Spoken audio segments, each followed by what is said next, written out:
And I want to tell you a little bit about Matt and Gilly's story because it's going to help you understand why it's so important for us to march today. You see, Gilly was not a normal pig in a factory farm. She was the rare pig who had lost all of her value. Not just because she was sick, because she happened to be a pig at a very unique point in history. A pig at a point in history where all the slaughterhouses have been shut down. In March 2020, COVID was spreading through slaughterhouses. These are crowded, filthy places where workers are standing right up next to each other. And back in the summer of 2020, there were some statistics showing that 14% of all the COVID-19 cases across this country were coming from slaughterhouses. 14%. Hundreds of thousands of people sick. Hundreds of thousands of people dead. And 14% of them are coming from slaughterhouses and factory farms. To the human beings, not just to the animals. And so we shut down these slaughterhouses. But the result of this is you've got all these millions of pigs across the country who no longer have any value because they cannot be slaughtered for their masters. And Gilly had the sad fate, the unlucky fate, of being a pig who no longer had any value. So what happened at ISF, the farm that she was at, Iowa Select Farms, was something that was happening across the country and across the world. And it's a practice called ventilation shutdown. A lot of you have heard of this. It's gruesome, awful, but if you haven't seen the footage as I've seen it, I just want to describe it just very briefly.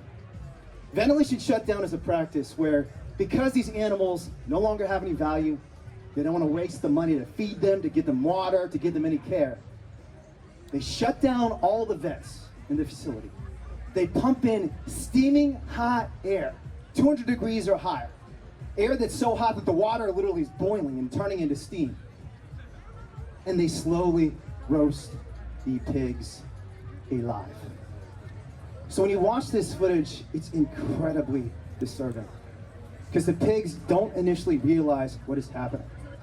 They're in a new place, they're clamoring around, they're wondering what's going on? Why did they take us to this new place?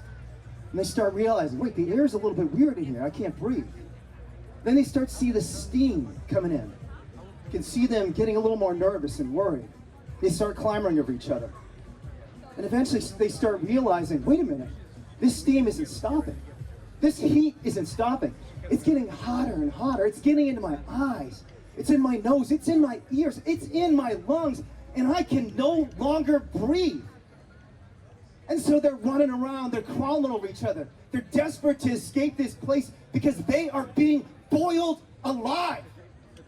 All of us have felt what it's like to be too hot. If you've touched a stove, you know how much that hurts. You know you pull away because it hurts even for just a moment to have too much heat on your finger.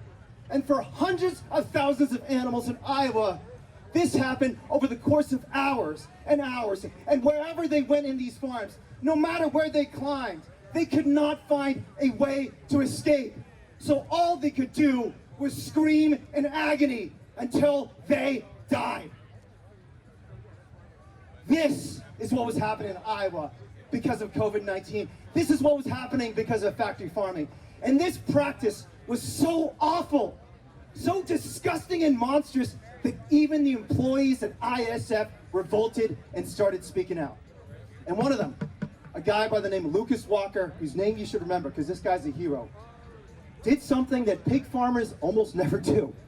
Because he reached out to his company, his bosses, and said, how can we do this? Sorry, I'm down for slaughtering pigs, but boiling them alive? Hell no, I'm not doing this. His company said, nah, I don't care what you have to say. He reached out to the government and said, hey, Iowa government, this is a violation of the animal cruelty laws. I work in this industry. I'm not some radical animal rights activist. I'm part of a pig farming operation. This is not okay. Please do something. You know what the government of Iowa did? They completely ignored every single request he sent. And so he did something that pig farmers almost never do. He reached out to an animal rights activist, a guy by the name of Matt Johnson. Right, and Matt Johnson at the time was very busy with the campaign for mayor, my campaign for mayor. But he decided, you know what, this is too important. I have to drop everything. And on a few days' notice, Matt Johnson flies into Iowa with a team of activists, gets cameras inside those facilities, gets audio recorders inside those facilities, and takes one lucky piglet, Gilly the piglet, out of there alive. So the net result of this is you have journalists across the nation, including a Pulitzer Prize winner by the name of Glenn Greenwald, saying this is an atrocity. You have veterinarians, thousands of veterinarians signing petitions saying, this is totally against everything we stand for, every principle of animal welfare we believe in, please shut this down. You even have other workers at ISF protesting, including one of the first 10 workers employed by the company. He had been there for decades, who said, nah, I'm not doing this. This is not okay even for me. And despite all this outcry by activists, by journalists, by even the company's own employees, you know what the government of Iowa did after they found out this was happening in factory farms? They didn't stop the torture of animals. They didn't stop boiling these poor pigs alive. They are trying to put my friend Matt in prison for this. In prison for 8 years. I cannot describe how angry this makes me.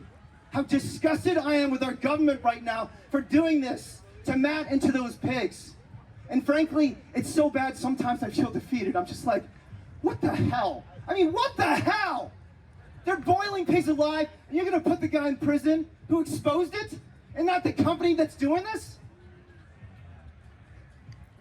But here's the key thing.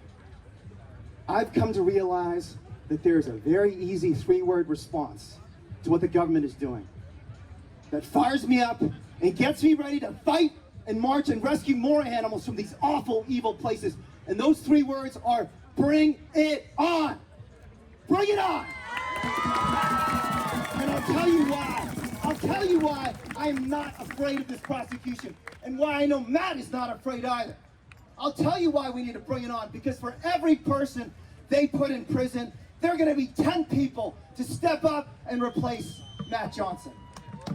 So bring it on, because as much as they try to cover these things up with the ag-gag laws and the AATA, millions of people will hear about what's happening in these factory farms as a result of this trial, and their conscience will be awakened. But the most important point, and the most important reason I say bring it on, is because this is not just a trial of Matt Johnson. In fact, it's not really a trial of Matt and the animal rights movement at all.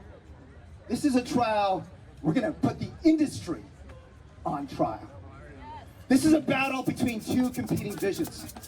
And their vision is quite clear. We believe in a world where baby pigs are roasted alive. We believe in a world where profit is more important than anything else.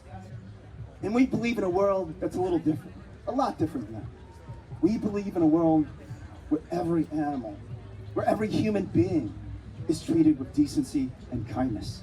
And my friends, the reason I say bring it on is because in that battle of visions, a vision of the world filled with cruelty and suffering and selfishness and exploitation, and a vision of the world where we treat everybody with kindness, that is a battle we can win, even in rural Iowa.